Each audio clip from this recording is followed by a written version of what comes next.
제16화 그 목소리는 제가 아닙니다.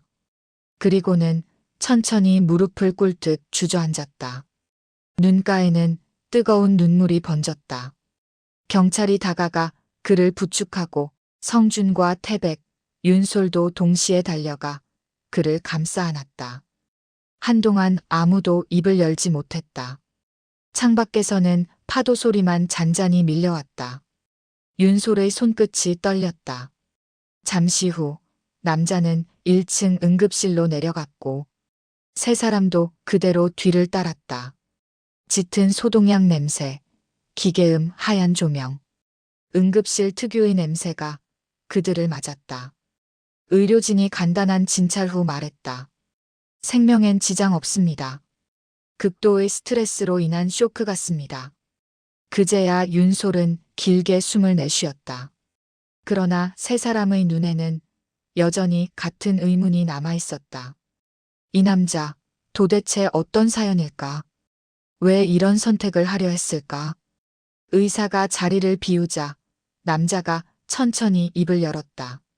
저는 박현수입니다. 중소기업 한빛식품 대표죠. 목소리는 힘이 없었으나 말끝에는 묘한 단단함이 있었다. 회사도 가정도 평범했습니다.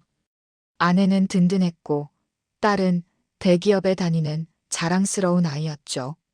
겉보기엔 아무런 문제가 없었어요. 윤솔이 조심스레 물었다. 그런데 왜 그런 선택을 하신 거죠? 박 사장은 얼굴을 감싸며 낮게 말했다. 그날 이후로 세상이 저를 괴물로 보더군요. 악덕 사장, 살인자, 인간도 아니라고. 태백이 조심스럽게 입을 열었다. 돌아가신 직원분, 그 사건 때문인가요? 박 사장은 천천히 고개를 끄덕였다. 맞습니다. 그 직원 성실했고 책임감 강했고 회사의 버팀목 같은 친구였죠. 그의 말끝은 떨리고 있었다. 그런데 어느 날 거래처 결제일이 다가오는 날 제가 그에게 심하게 욕을 하고 물건을 던지고 서류를 찢었다고 하더군요. 그의 손이 또다시 미세하게 떨렸다. 하지만 전 기억이 나지 않습니다. 윤솔은 눈을 크게 떴다. 기억이 안 나신다고요? 네. 저는 정말 아무것도 기억나지 않습니다. 그날은 평범했고 저는 집에 갔다가 다음 날 평소처럼 출근했습니다. 그는 깊게 숨을 들이켰다. 그리고 그 친구가 극단적인 선택을 했다는 소식을 들었습니다. 성준이 조용히 말했다. 법원에서는 그걸 받아들이지 않았겠네요. 박 사장은 쓴웃음을 지었다. 당연하죠. 직원들 진술이 있었고 녹취도 있었으니까요. 결제일만 되면 제가 사람이 달라졌다. 그렇게 진술했답니다. 욕설과 협박이 담긴 제 목소리도 녹음돼 있었죠.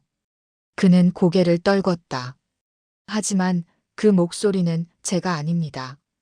아내도 딸도 저도 알아요. 그건 제가 아니에요.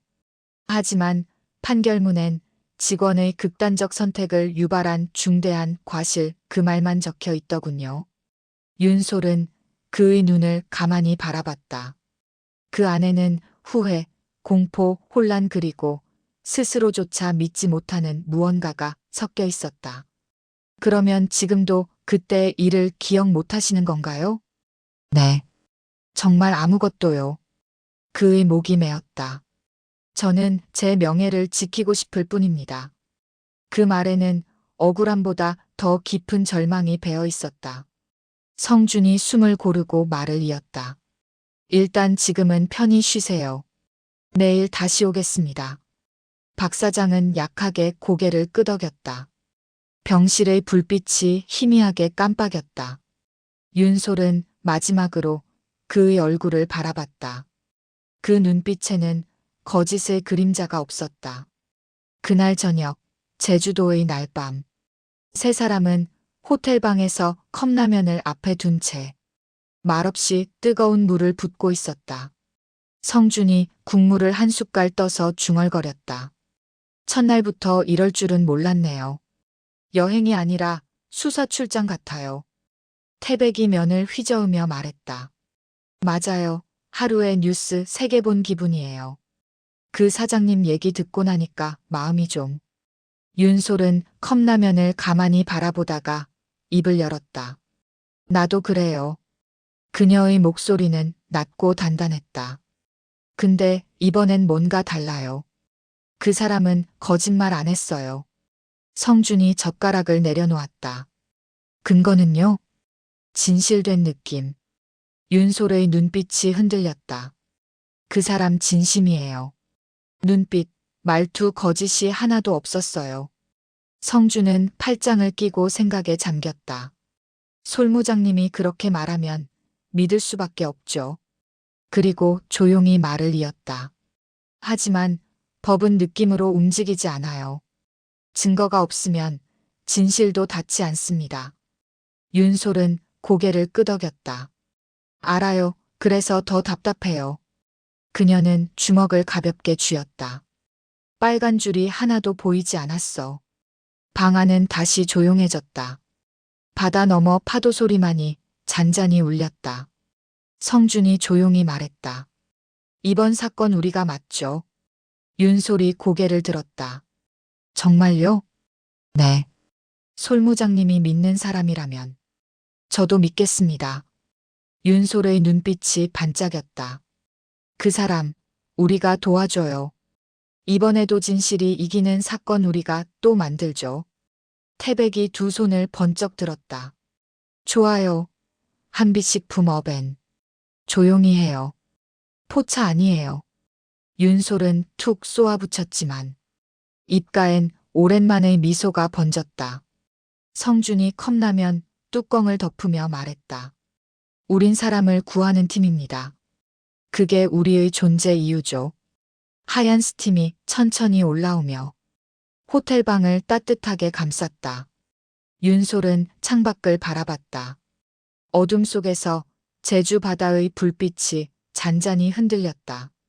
그녀의 눈빛엔 조용한 결심이 떠올랐다. 이번에도 꼭 진실을 지켜낸다. 방 안의 공기는 이상하리만큼 맑고 따뜻했다.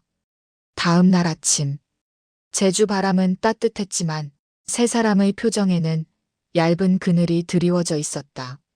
공항으로 향하는 택시 안, 윤솔은 창밖을 멍하니 바라보며 단 한마디도 하지 않았다. 창문 밖으로 스치는 풍경과 달리 마음은 한없이 무거웠다.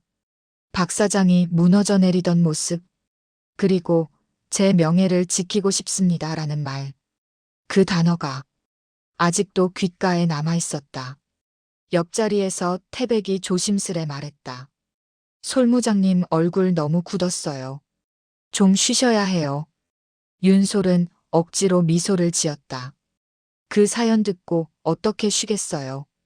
눈 감으면 계속 생각나요. 태백도 고개를 끄덕였다. 맞아요. 저도 그래요. 맛집 가도 맛이 안 날 기분. 운전석 뒤에서 성준이 짧게 한숨을 내쉬었다.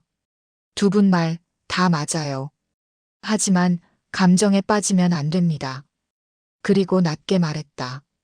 우리가 해야 할 건 연민이 아니라 진실 규명이에요. 그 말에 윤솔은 미소를 지으며 끄덕였다. 그죠? 결국 우리가 해야죠. 태백이 손을 번쩍 들었다. 맞아요. 이번 사건 깨끗하게 해결하면 변호사님 또 해외여행 보내줘요. AGAIN. 제주도 말고 괌. 윤솔이 웃으며 말했다. 성준도 피식 웃었다. 그건 생각 좀 해보고요. 그렇게 셋은 서울행 비행기에 몸을 실었다. 활주로에서 엔진이 굉음을 내며 달릴 때 윤솔은 창에 머리를 기대며 눈을 감았다.